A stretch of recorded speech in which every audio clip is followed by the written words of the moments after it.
one of the countries that was regularly on my beat as a correspondent was Ethiopia. It became a big news story during the 1980s to do with famines and wars in Ethiopia.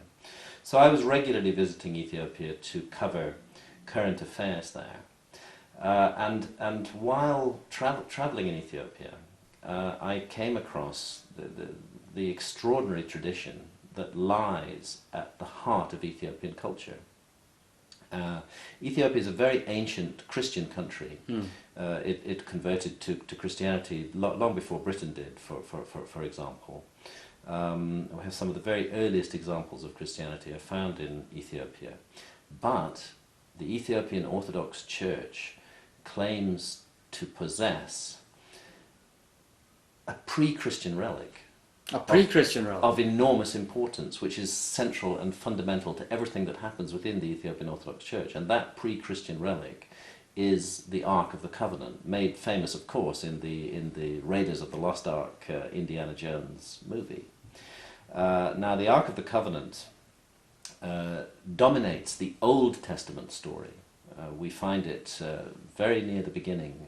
We find it in the time of Moses, built as the chest made of wood and gold that was to contain the 2 tablets of stone on which were written the 10 Commandments by the finger of God himself. But it was always much more than just a box with 2 tablets of stone in it. It was an embodiment of God's presence on earth. And from the very earliest times we find really hair-raising descriptions of the Ark of the Covenant as an instrument, a terrifying instrument of war, being used in the conquest of the Promised Land by the Israelites, striking people dead, inflicting cancerous tumors on their enemies. Really, really extraordinary things. And this object finally is installed by King Solomon in Solomon's temple in Jerusalem around the year 950 BC.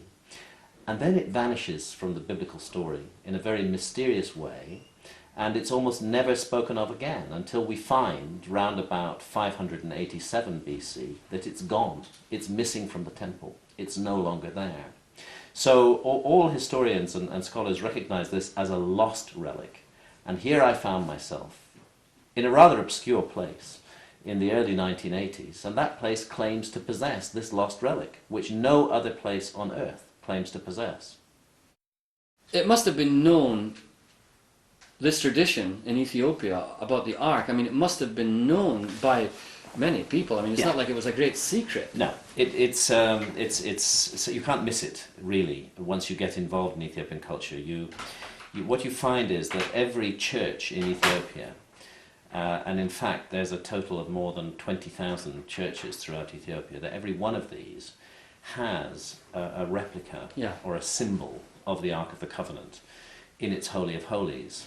And if that's removed, then the church ceases to be a church. That's how important this object is. So the fact that Ethiopia claims to possess the original lost Ark, from which all these copies derive their power, is quite widely known. And there's a specific location where the Ark is said to be kept, which is Aksum in Ethiopia.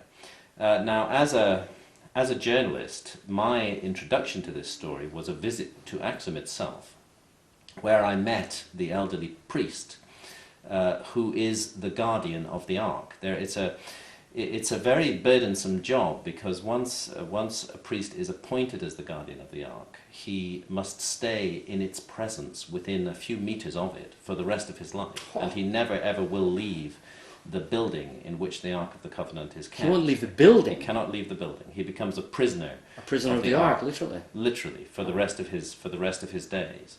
And I have to say that I was enormously, compellingly impressed by this ancient individual with cataracts over his eyes, who spoke to me in utterly convincing tones about this terrible object that was kept inside the sanctuary chapel at Aksum. And I said, "Can I see it?" And he, "Of course not. No way.